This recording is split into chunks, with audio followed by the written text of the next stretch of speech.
3월 29일 산돌교회 예배 시작하겠습니다. 우리 함께 찬양할 때 모든 상황 속에서 정해진 마음으로 하나님을 예배합니다. 우리 이러한 고백으로 함께 찬양하겠습니다. 모든 상황 속에서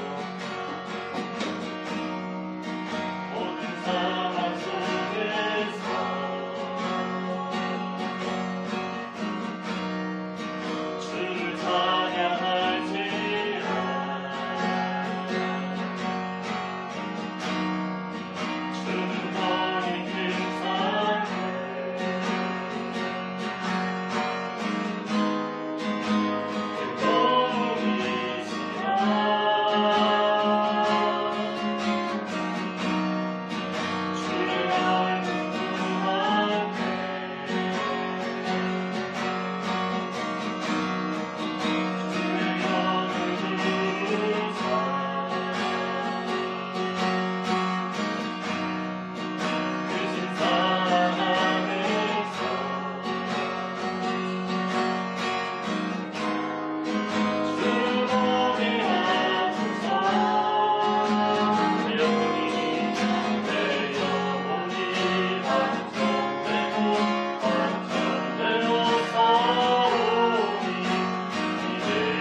다 함께 묵도하시겠습니다. 하나님, 지난 한 주간도 하나님의 은혜 가운데 살았습니다. 한 주간 서로 만날 수 없는 상황이었지만 그럼에도 주님이 지켜주시고 잘 인내하게 하시니 감사합니다. 답답한 마음도 주님이 만져주시고 어느 때보다 하나님의 깊은 위로가 우리 모든 성도의 삶에 임재하여 주시옵소서. 오늘도 예배합니다. 주님의 얼굴을 구하며 나아갑니다. 주님 크신 영광 받아 주시옵소서. 감사드리며 주님 우리에게 가르쳐 주신 기도 다 함께 올려드리겠습니다. 하늘에 계신 우리 아버지여, 이름이 거룩히 여김을 받으시오며 나라의 임하옵시며 뜻이 하늘에서 이루어진 것 같이 땅에서도 이루어지이다. 오늘날 우리에게 일용할 양식을 주옵시고 우리가 우리에게 죄 지은 자를 사하여 준 것 같이 우리의 죄를 사하여 주옵시고 우리를 시험에 들게 하지 마옵시고 다만 악에서 구하옵소서. 대개 나라와 권세와 영광이 아버지께 영원히 있사옵나이다. 아멘. 교동문 13번 시편 23편 교독하겠습니다. 교동문 13번입니다. 제가 먼저 읽겠습니다. 여호와는 나의 목자시니 내게 부족함이 없으리로다. 그가 나를 푸른 풀밭에 누이시며 쉴 만한 물가로 인도하시는도다. 내 영혼을 소생시키시고 자기 이름을 위하여 의의 길로 인도하시는도다. 내가 사망의 음침한 골짜기로 다닐지라도 해를 두려워하지 않을 것은 주께서 나와 함께 하시니라. 주의 지팡이와 막대기가 나를 안위하시나이다. 주께서 내 원수의 목전에서 내게 상을 차려주시고 기름을 내 머리에 부으셨으니 내 잔이 넘치나이다. 내 평생의 선하심과 인자하심이 반드시 나를 따르리니 내가 여호와의 집에 영원히 살리리다. 아멘. 우리는 이렇게 믿습니다.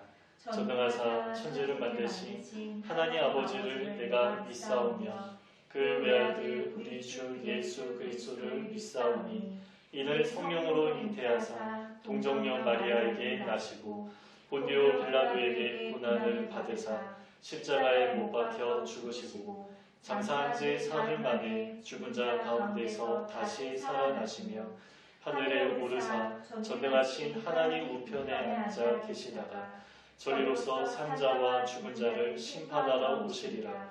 성령을 믿사오며 거룩한 공회와 성도가 서로 교통하는 것과 죄를 사하여 주시는 것과 몸이 다시 사는 것과 영원히 사는 것을 믿사옵나이다. 아멘. 찬송가 336장 찬양하면서 드린 예물 봉헌하겠습니다. 환난과 핍박 중에도 함께 찬양하겠습니다.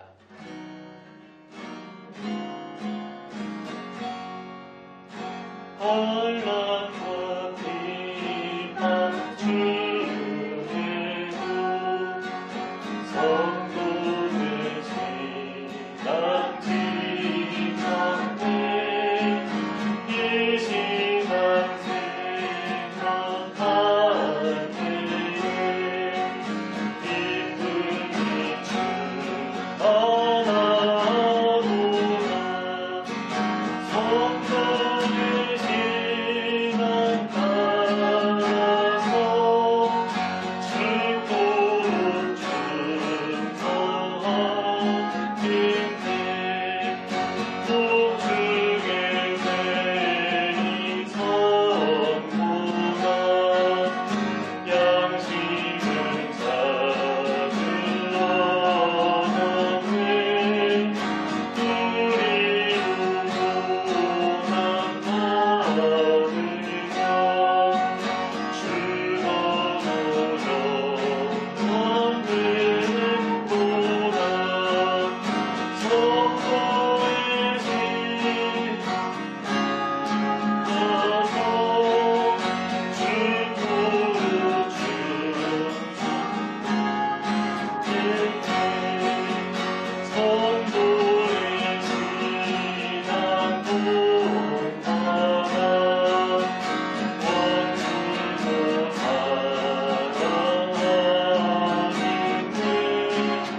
대표해서 민성희 성도님 봉헌기도 드리시겠습니다. 모든 만물 위에 뛰어나신 주님, 주님을 예배합니다. 십자가의 은혜로 주 앞에서 예배하게 하시니 감사합니다. 사랑하는 산돌 가족들과 함께 둘러앉아 예배하지 못하여도 주님 앞에 진실한 마음과 순결한 마음으로 하나 되어 예배하게 하여 주시옵소서. 주님, 지난 한 주간도 우리가 살아가는 세상은 감염병으로 혼란스러웠습니다. 언제 그칠지 모르는 상황이지만 주님이 우리를 혼란스러운 세상 속에 그냥 두지 않으시고 주님과 동행하게 하시며 하나님의 뜻을 구하게 하시고 하나님의 긍휼과 선하심으로 살아가게 하시니 감사합니다.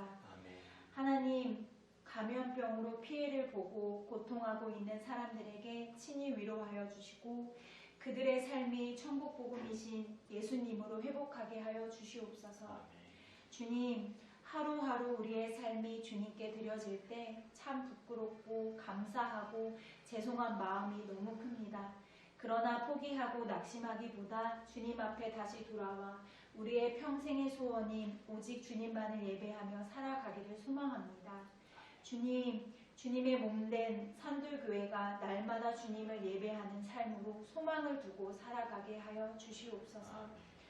주님, 말씀을 전하시는 목사님과 말씀을 듣는 성도들에게 성령 하나님 조명하여 주셔서 참된 지혜로 하나님의 말씀을 전하게 하시고 듣게 하시어 말씀에 반응하여 결단하고 변화된 삶을 살아가게 하여 주옵소서. 하나님, 작지만 두 렉돈을 드린 여인처럼 우리의 모든 것을 하나님 앞에 드립니다. 주님이 여인의 전부를 받으신 것처럼 물질에 담긴 우리의 마음과 삶을 받아 주시옵소서. 하나님, 이 물질이 쓰일 때마다 더욱 하나된 교회로 복되게 세워주시고 하나님의 나라를 이루어 가 주시옵소서. 주님의 이름을 높이는 이 시간 되게 하여 주시옵소서. 열방의 교회가 하나 되어 주님께 영광 돌리기를 원하는 우리의 마음을 드리오니 주님 선교하는 교회로 세워가 주시옵소서. 예배의 주인 되신 예수님의 이름으로 기도드립니다. 아멘. 교회 소식 보시겠습니다. 우리 산돌교회에 오신 여러분을 주님의 이름으로 환영하고 축복합니다. 각자의 자리에 있지만 서로 사랑하는 마음으로, 무난하는 마음으로 그렇게 축복하면 좋겠습니다. 오늘도 인터넷으로 예배하지만 그 몸과 마음을 정돈하면서 함께 예배하면 좋겠습니다.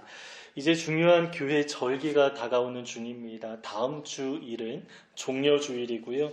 고난주간이 바로 시작됩니다. 우리가 경건한 마음으로 잘 준비할 수 있으면 좋겠습니다. 그리고 지난주처럼 예배 후에 서로 안부를 물을 수 있으면 좋겠습니다. 하나님의 말씀 함께 나누겠습니다. 히브리서 11장 35절 하반절부터 38절까지입니다. 함께 읽겠습니다. 또 어떤 이들은 더 좋은 부활을 얻고자 하여 심한 고문을 받되 구차에 풀려나기를 원하지 아니하였으며 또 어떤 이들은 조롱과 채찍질 뿐 아니라 결박과 옥에 갇히는 시련도 받았으며 돌로 치는 것과 톱으로 켜는 것과 시험과 칼로 죽임을 당하고 양과 염소의 가죽을 입고 유리하여 궁핍과 환난과 학대를 받았으니 이런 사람은 세상이 감당하지 못하느니라. 그들이 광야와 산과 동굴과 토굴에 유리하였느니라. 아멘. 제가 개인적으로 가장 좋아하는 성경 중 한 권이 히브리서입니다.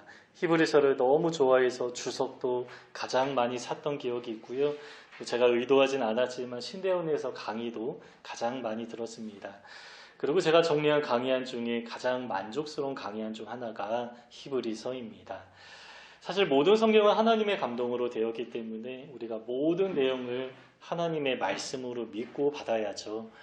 그런데 때로 사람마다 성경의 어느 부분, 어느 구절이 감동적으로 다가올 때가 있습니다. 저에게는 히브리서 중에서도 11장이 그런데요. 물론 저뿐만 아니라 정말 많은 분에게 사랑을 받는 내용이죠. 그런데 히브리서 11장을 보면 일정한 구조가 없는 것 같습니다. 그래서 많은 사람이 한 구절씩 마음에 와닿는 내용만 취하고 좋아하는데요. 그러나 제가 볼 때 여기에도 구조가 있습니다. 특히 처음과 마지막이 참 비슷합니다. 11장 4절부터 믿음의 사람들 이야기가 나오기 시작하는데 가장 먼저 누가 나옵니까? 아벨과 에녹을 짝으로 두고 비교하죠. 그게 어떤 내용입니까? 아벨은 믿음으로 살았지만 믿음의 결과 끔찍하게 살해를 당했습니다. 그러나 에녹은 믿음으로 살았는데 믿음의 결과 죽지 않고 하늘로 올라갔습니다. 너무 당황스럽죠. 결과가 정반대입니다. 그러나 여기서 말씀하는 메시지가 무엇입니까? 이 세상에서 경험하는 믿음의 결과가 중요한 것이 아니라 믿음으로 살아가는 그 삶 자체가 중요하다라는 것입니다. 이 세상에서는 서로 상반되는 결과가 나타날 수 있습니다. 그러나 똑같은 것이 있죠. 믿음의 결과 모두가 다 받게 되는 것이 있는데 그것이 바로 영광스러운 하나님 나라의 유업입니다. 그래서 이 땅에서의 결과에 집착하지 말라는 메시지가 처음부터 극적으로 담겨 있는 것입니다. 그래서 히브리서 11장을 처음부터 제대로 묵상하며 읽은 사람이라면 충격을 받아야 합니다. 믿음의 사람으로 처음 등장하는 사람이 아벨과 에녹이기 때문입니다. 그런데 처음 시작만 이렇지 않고요. 마무리가 똑같습니다. 우리가 지금 가장 마지막 단락을 보았는데요. 이 단락 바로 직전에 33절부터 35절까지 믿음으로 승리하고 극복한 이야기가 나옵니다. 제가 잠깐 읽어보면요.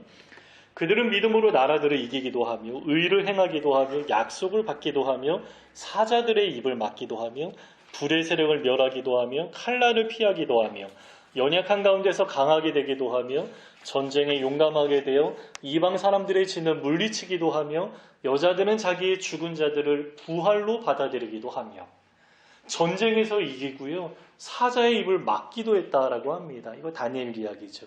불의 세력을 멸하고 칼날을 피하고 연약한 중에 강하게 되기도 했다라고 합니다. 우리 시대로 바꿔 이야기하면 믿음으로 어려움을 극복하고 병이 치유되고 경쟁에서 세상보다 남들보다 더 뛰어나게 되고 성공하게 된다. 이러한 이야기와 비슷하게 들리죠. 에녹 이야기에 대응하는 이야기입니다. 여러분 믿음으로 이러한 일만 나타나면 얼마나 좋겠습니까? 그래서 교회 다니는 많은 사람이 이러한 것을 기대합니다. 예수님 잘 믿으면 구원 얻는다. 이 사실을 중요하게 여기는 것이 아니라 예수님 잘 믿으면 세상 사람들이 가장 부러워하는 삶의 모습을 얻고 취하게 된다라고 생각하는 것입니다. 물론 이러한 일이 없지는 않습니다. 하지만 여러분 잘 분별해야 합니다. 일반 은총에 해당하는 것인지 또 지난주 금요일 묵상처럼 야곱이 하나님의 방법이 아니라 자기 방법대로 억지로 취했는데 그런 모습이 있을 수도 있습니다. 또 믿음으로 인해 나타나는 일들도 있습니다. 그래서 우리가 각 사건마다 세밀하게 구별해야 하는 면이 있지만 그러나 이러한 일이 나타난다라는 것을 아예 부정할 수는 없습니다. 믿음으로 치유되고요. 믿음으로 어려움을 극복하는 일들이 있습니다. 그러나 히브리서 11장에서 강조하는 중요한 사실이 있는데요. 이러한 것만 추구하고 기대하면 결코 안 된다는 것입니다. 실제로 한국교회에 너무 많은 분들이 이러한 것을 추구하다가 기복신앙으로 전락하게 되었고요. 세상 사람들은 우리와 다를 게 뭐냐라고 하면서 비난하지 않습니까? 그러나 이어지는 오늘 본문에는 뭐라고 말씀합니까? 아벨에 대응하는 내용입니다. 믿음으로 살아가다가 죽거나 고문당하거나 도망다니며 살아가는 사람들의 이야기로 가득하게 채워져 있습니다. 우리가 부담스러워하는 내용만 나옵니다. 이러한 이야기는 외면하고 싶죠. 나는 이러한 일을 겪지 않기를 바라는 마음이 우리 안에 있는 것입니다. 이렇게 처음과 마지막에 같은 이야기가 대조되어 나옵니다. 이걸 가리켜서 수미쌍관 구조라고 하는데 많이 들어보셨죠? 이러한 구조 말고 교차 대국 구조, 카이즘이라는 것이 있습니다. 우리가 성경 공부할 때 종종 나눴던 이야기인데요. 이 교차 대국 구조에서는 가장 중요한 내용이 중간에 나옵니다. 그러나 오늘 본문은 수미쌍관 구조인데요. 이 구조에서 강조하고자 하는 내용이 어디에 나옵니까? 처음과 마지막에 나옵니다. 그래서 본문이 바로 히브리서 11장에서 가장 강조하는 내용이다라는 것입니다. 그 내용이 무엇입니까? 세상이 감당하지 못할 믿음의 사람들, 세상이 통제하지 못할 사람들이 누구인가 소개하는 것입니다. 우리도 본문 말씀에 주목하면서 우리의 신앙을 잘 점검하는 시간이 되면 좋겠습니다. 여러분 중간 점검은 참 중요합니다. 주님이 다시 오시면 그때는 돌이킬 수 없기 때문이죠. 그래서 수시로 기회가 될 때마다 우리의 자신을 돌아봐야 합니다. 그리고 이 시기가 우리의 신앙을 점검할 수 있는 아주 좋은 기회입니다. 왜냐하면 홀로 있기 때문이죠. 제가 늘 강조하는 것이 신앙의 본질은 공동체라고 했는데요. 잠시 이 공동체성을 누리기 어려운 시점에 와 있습니다. 그러면 어떻게 해야 합니까? 그 신앙이 진짜라면 정말 힘들어할 수밖에 없습니다. 그래서 더 많이 노력하고 더 많이 기도하고요. 더 많이 인내하면서 하나님 앞에 더 가까이 가고자 노력하게 되는 것입니다. 그러나 신앙적으로 깨어있지 못하고 무감각해진 상황이라면 어려움이 어려움인지 잘 모릅니다. 이렇게 온라인으로 예배하는 신앙생활에도 충분히 괜찮다고 생각합니다. 힘들고 어려운 것이 정상인데 큰 차이를 잘 느끼지 못하는 것입니다. 왜 그렇습니까? 그동안 신앙의 본질을 잘 추구하지 않았기 때문입니다. 영적으로 침체되어 있기 때문입니다. 그래서 우리가 다시 한번 우리의 신앙을 잘 점검하고 오늘 본문 말씀에 비추어서 도전해 보면 참 좋겠습니다. 실제로 중국 교회는 우리보다 앞서 경험하는 중입니다. 중국의 기독교 박해가 본격적으로 다시 시작된 지 약 3년 정도는 된 것 같습니다. 이제는 선교사님들이 거의 다 추방되었고요. 지하교회가 색출되었고 심지어 중국 정부의 허가를 받아 관리받는 3자 교회마저 핍박을 받고 있습니다. 정부에서 요구하는 몇 가지 지침을 지켜야만 예배할 수 있는 상황이 되어버린 것입니다. 물론 지금 한국교회 상황과는 다르죠. 한국교회는 바이러스 때문에 여러 가지 지침이 내려진 것이고요. 중국의 교회는 그야말로 정부가 교회를 길들이려는 목적으로 통제하고 탄압했던 것입니다. 그런데 그 지침 중에 기독교 신앙으로 도저히 수용할 수 없는 것들이 있었습니다. 설교 내용을 미리 보고해야 하고요. 예배할 때 애국가를 불러야 하고요. 교회는 정부 아래 순종해야 한다는 사실을 선언하고 고백하는 순서도 있다고 합니다. 그리고 CCTV를 설치해서 모든 상황을 녹화하고 지켜봅니다. 그러니까 등록하지 않은 지하교회는 전혀 수용하지 못하는 상황이고 또 3자 교회마저 받아들이지 않는 이유로 정부가 교회를 폐쇄하고 십자가를 불태우고 무너뜨린 일들이 생겨나게 된 것입니다. 이러한 상황에서 중국의 교회는 가정교회로 흩어지게 되었습니다. 그러면 예상하게 되는 것이 있죠. 초기 교회가 가정교회였다라고 하는데 이들의 신앙이 다시 초기 교회 성도들처럼 본질로 돌아가지 않을까, 또 고난과 핍박 가운데 더 많이 연단되고 교회가 부흥하지 않을까, 이러한 생각을 하게 되는 것입니다. 그러나 실제 뚜껑을 열고 보니 그렇지 않았다고 합니다. 물론 신앙이 연단되는 사람들이 있었지만 그렇지 않은 사람들이 상당수 생겨나게 된 것입니다. 교회에 대한 핍박이 거세지면서 사회적인 인식이 안 좋아지게 되었고요. 이제 교회 다닌다고 말하면 사회적인 편견과 여러 가지 불이익을 당하는 상황이 되었다고 합니다. 그래서 정말 안타깝게도 교회를 떠나는 사람들이 많이 생겨나는 중이라고 합니다. 이처럼 위기와 고난이 찾아오면 뭐 아니면 도입니다. 옥석이 가려지는 것입니다. 교회 역사에서는 핍박이 거세질수록 교회의 생명력이 더 많이 강해졌다라고 하는데 사실 좋은 면만 드러낸 것뿐이고요. 한편 신앙을 잃어버리는 사람들도 나오게 되어 있습니다. 우리 한국교회도 이 상황이 잠잠해지고 교회가 다시 모이게 될 때에 특히 대형교회는 비슷한 상황이 펼쳐질 것입니다. 하나님을 향한 열정과 갈망이 더 많이 뜨거워져서 오는 성도들이 있을 것이고 혹은 무감각한 채로 나오거나 혹은 이제 가나안 성도로 남아도 괜찮지 않은가, 그냥 온라인 예배도 괜찮다고 생각하는 사람들이 많이 생겨나게 될 것입니다. 우리가 지금 히브리서를 보고 있는데요. 히브리서 독자들도 비슷한 상황에 처해 있었습니다. 이들 공동체는 처음에 정말 좋은 신앙을 잘 유지하고 있었습니다. 이들은 처음부터 고난에 직면해 있었는데요.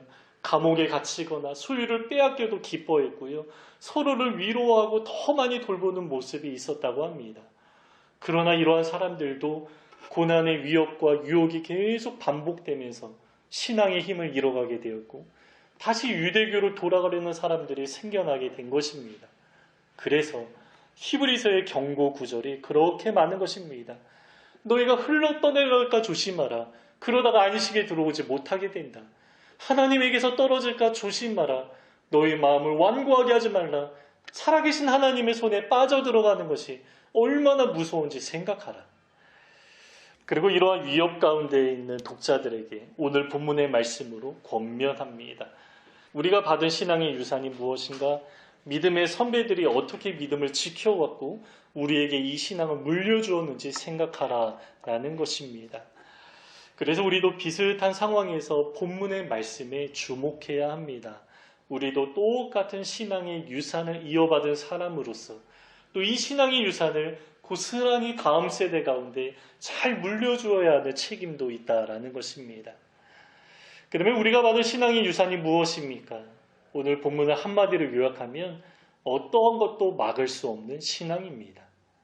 이러한 사람은 세상에 감당하지 못하느니라 라고 하는데 세상에 그 어떤 것도 우리의 신앙을 방해하거나 통제하거나 막을 수 없다라는 것입니다.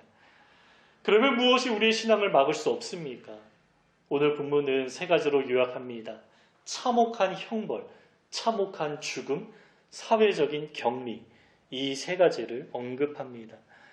그러나 우리 시대의 형벌이나 죽음이나 격리까지는 경험하지 않죠. 그래서 저는 이 시대에 우리 신앙에 가장 위협이 되는 두 가지만 함께 나누려고 합니다. 첫째는 사회적인 비난입니다. 세상은 정당하게 기독교를 비판하기도 합니다. 참 부끄러운 일이죠. 교회가 바른 길을 걷지 못하는 상황에서 세상이 충고하는 것입니다. 그래서 우리가 겸손하게 받아들이면서 우리도 회개하고 자성할 것들이 있습니다. 그러나 세상이 기독교 신앙을 이해하지 못하고 매도하는 경우도 있죠. 이건 비난이 아니라 오해죠. 그러면 우리가 오해를 받으면 어떻게 해야 합니까? 가장 먼저 드리고 싶은 말씀은 기독교인들이 힘을 모아서 어떠한 정치적인 영향력을 끼치려는 것은 잘못되었습니다. 예수님 당시에도 그러한 사람들이 있었는데요. 시카리라고 부르는 열심당원입니다. 아마 바라바도 그러한 사람 중에 하나였을 것입니다. 그러나 예수님의 삶은 이러한 사람들과 결이 완전히 달랐죠. 그러한 방식을 인정하지 않으셨고요. 오히려 그러한 물리적인 영향력을 행사하는 사람들은 그걸로 망하게 될 것이라고 경고하셨습니다. 따라서 기독교의 세력을 키우면서 목소리를 높이고 정부를 압박하는 방식으로 우리의 권리를 찾는 모습은 잘못되었습니다. 물론 우리의 입장을 설명하고 발언할 수 있습니다. 그러나 데모하는 방식은 아닙니다. 세상은 이러한 운동으로 변하지 않습니다. 세상이 원하는 방식으로 변할 수는 있겠죠. 그러나 성경이 원하는 변화는 이러한 방식으로 나타나지 않습니다. 세상은 복음으로 변하는 것이지 우리의 세력을 키워서 데모하는 방식으로 변하는 것이 아닙니다. 성경에서 그러한 방식을 지지한 적은 단 한 번도 없습니다. 그리고 어떤 사람은 개인적으로 막 논쟁하면서 논리로 이기려고 합니다. 그러나 베드로전서에서는 우리가 부당한 고난을 당할 때 아폴로기아 하라고 말씀합니다. 여기에서 아폴로기아는 변증하는 것을 뜻하는데요. 마치 말싸움에서 논리로 이기라는 것 같습니다. 하지만 그 어감은 사과하는 것입니다. 그래서 아폴로기아라는 헬라어 단어에서 영어 단어 팔라지가 파생되었는데 그 의미가 무엇입니까? 그야말로 사과하다라는 뜻이죠. 그러니까 오해가 있었다면 죄송합니다. 원래 그런 뜻은 아니었습니다. 우리의 신앙은 이렇습니다. 라고 겸손하게 잘 설명해야 한다라는 것입니다. 그래서 온유와 두려움으로 대답할 것을 잘 준비하라 말씀하는 것입니다. 그러나 이렇게 겸손하게 설명해도 오해가 잘 풀리지 않을 경우도 많이 있습니다. 그러면 어떻게 해야 합니까? 다른 수가 없습니다. 고난 받는 것입니다. 성경은 우리가 억울해도 고난을 받으라 말씀합니다. 그러나 그냥 고난만 받고 끝나는 것이 아니라 고난받는 중에 선을 행하라 말씀하죠. 그 내용이 베드로전서 2장 13절부터 25절까지 길게 나옵니다. 여러분 나중에 꼭 이 본문을 읽어보시면 좋겠습니다. 억울해도 선을 행하고 부당해도 선을 행하면 이것이야말로 하나님 보시기에 정말로 아름다운 것이다 라고 말씀합니다. 그 대표적인 분으로 예수님을 언급하죠. 예수님도 욕을 당하시되 맞대어 욕하지 아니하시고 고난을 당하시되 위협하지 않으셨습니다. 너 그러다가 하나님의 심판받는다. 이러한 이야기도 하지 않으셨다라는 것입니다. 오히려 기도하시죠. 저들의 죄악을 용서해달라고 하나님께 중보하는 예수님의 모습이었습니다. 지금 세상은 반기독교 정서가 점점 거세지고 있는데요. 마치 세상은 우리에게 주홍글씨를 새기고 싶어하는 것 같습니다. 이렇게 사회적으로 비난이 거센 상황에서 살아가는 것이 참 어렵고요. 앞으로도 어려워질 것입니다. 그러나 오해가 있다면 겸손하게 지혜롭게 답변해야 하고요. 그렇지 않으면 고난받으면 됩니다. 그러면서 꿋꿋하게 선행을 베푸면서 살아가는 것이고 예수님처럼 세상을 위해 축복하면서 혹은 또 용서를 구하면서 기도하는 삶을 살아가는 것입니다. 그러면 언젠가 우리의 선행으로 인해 세상을 부끄럽게 하는 일들이 나타나게 될 것이고 결국에 하나님이 우리의 손을 들어주시고 세상이 인정하게 되는 날이 오게 되는 것입니다. 우리가 그날을 바라보면서 서로 위로하고 잘 인내할 수 있으면 좋겠습니다. 이러한 사람이 세상이 감당하지 못할 사람입니다. 두 번째 나누고 싶은 이야기는 물질의 유혹과 관련된 이야기입니다. 자주 나누었지만 아무리 반복해도 지나치지 않은 주제입니다. 세상은 돈을 중심에 두고 돈을 숭배하며 살아가죠. 그러나 우리는 물질의 유혹을 이겨내야만 하나님을 바르게 섬길 수 있습니다. 그래서 주님도 하나님과 재물을 겸하여 섬기지 못한다라고 말씀하시죠. 그렇다고 우리는 에세네파처럼 물질을 부정하게 여기면서 광야에서 집단 생활을 추구하는 사람도 아닙니다. 또 무조건 퍼주면서 가난하게 살아야만 하는 것도 아닙니다. 부자라고 다 정죄되어서도 안 됩니다. 그러면 성경에서 지적하는 것이 무엇입니까? 부 자체가 아니라 부하려고 하는 마음입니다. 물질과 관련된 성경 전반의 핵심적인 이야기가 있는데요. 우리가 처한 상황에 자족하라라는 것이죠. 왜냐하면 복음이 우리를 부요하게 했기 때문입니다. 복음의 그 풍성한 은혜 때문에 우리의 삶의 형편은 문제가 되지 않는다라는 것입니다. 그러나 부하려 하는 자들은 어떤 사람입니까? 복음의 그 큰 영광을 잘 모르는 사람이죠. 복음으로는 만족이 안 된다고 말하는 것과 같은 것입니다. 그래서 성경은 이러한 사람들을 향해 아주 무섭게 경고합니다. 디모데전서 6장 9절과 10절입니다. 부하려 하는 자들은 시험과 올무와 여러 가지 어리석고 해로운 욕심에 떨어지나니 곧 사람으로 파멸과 멸망에 빠지게 하는 것이라. 돈을 사랑함이 일만하게 뿌리가 되나니 이것을 탐내는 자들은 미혹을 받아 믿음에서 떠나 많은 근심으로써 자기를 찔렀도다. 여러분, 어떤 사람이 돈을 사랑하는 사람입니까?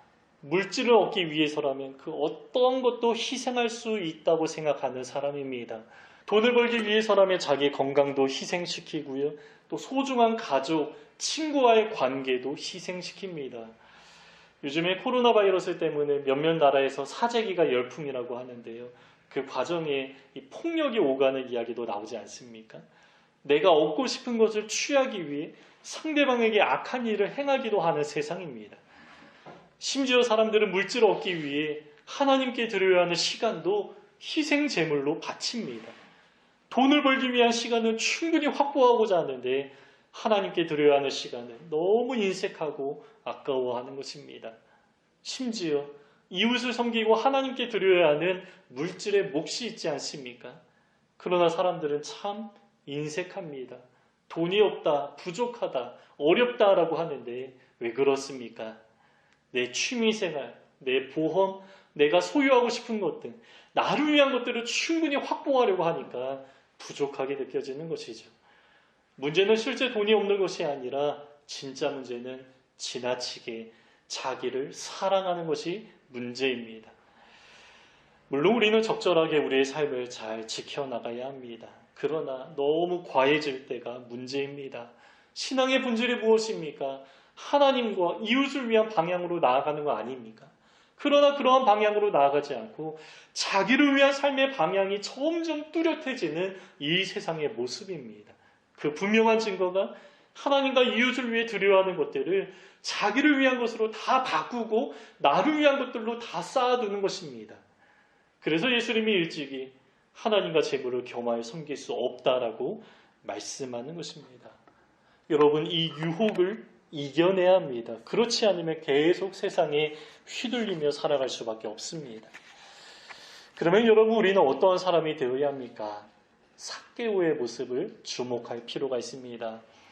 삭개오가 예수님을 만나고 나서 했던 이야기가 있죠.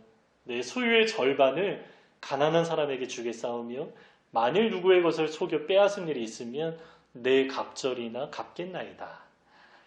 이 말에 대해 예수님이 뭐라고 답하십니까? 오늘 구원이 이 집에 이르렀다라고 대답하십니다. 왜 그렇습니까? 구원이란 돈을 포함해서 한 사람의 삶 전체를 새롭게 하고 개조하는 것이기 때문입니다. 참된 회개는 우선순위를 바꾸어 버립니다. 참된 회개는 세상의 욕망을 내려놓게 하고 꿈을 수정하게 만듭니다.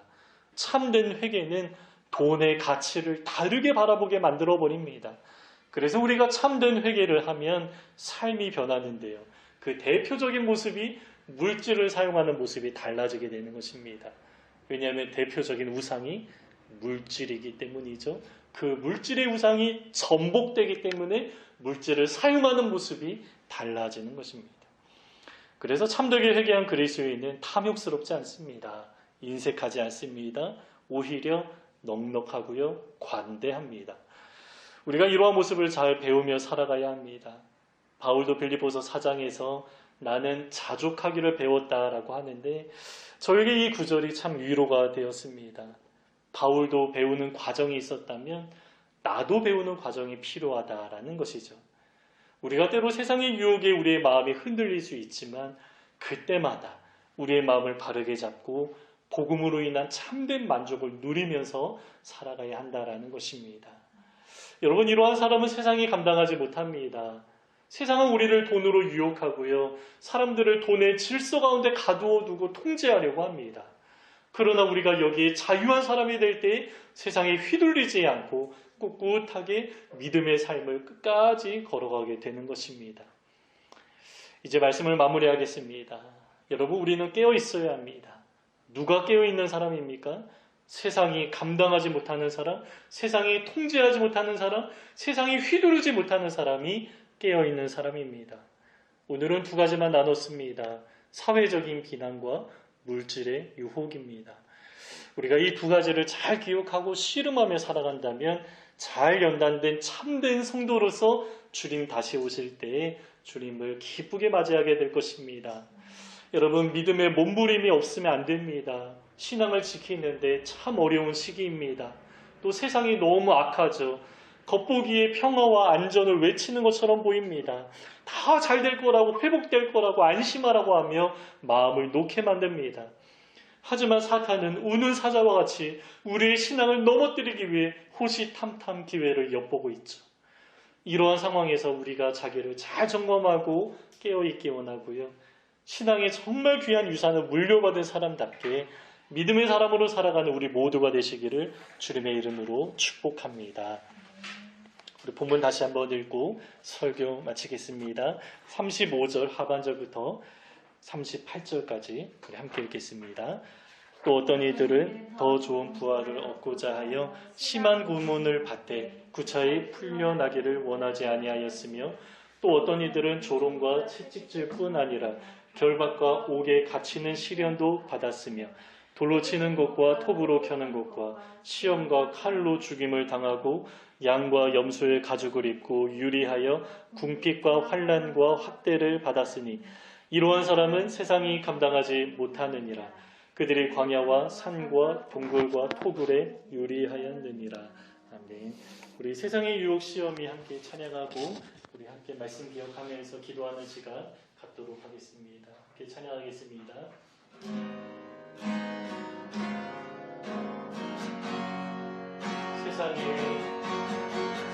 세상의 유혹 시험이 내게 몰려올 때에 나의 힘으로 그것들 모두 이길 수 없네. 거대한 폭풍 가운데 나의 영혼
하면서 나 또한 믿음의 사람이 되기 원합니다. 세상이 감당하지 못할 사람으로 살아가게 하여 주시옵소서.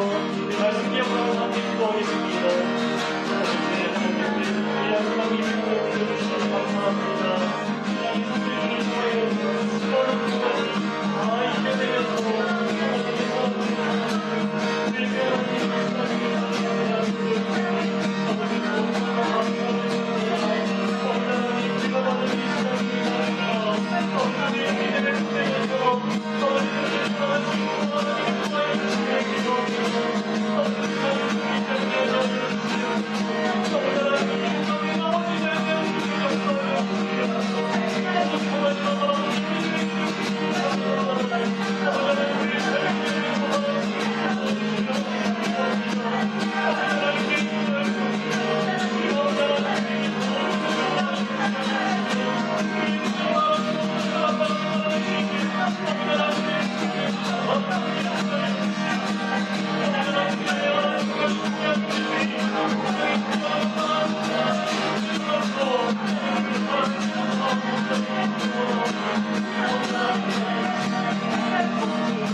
하나님 감사합니다. 계속 어려운 시기를 지나가는 중입니다.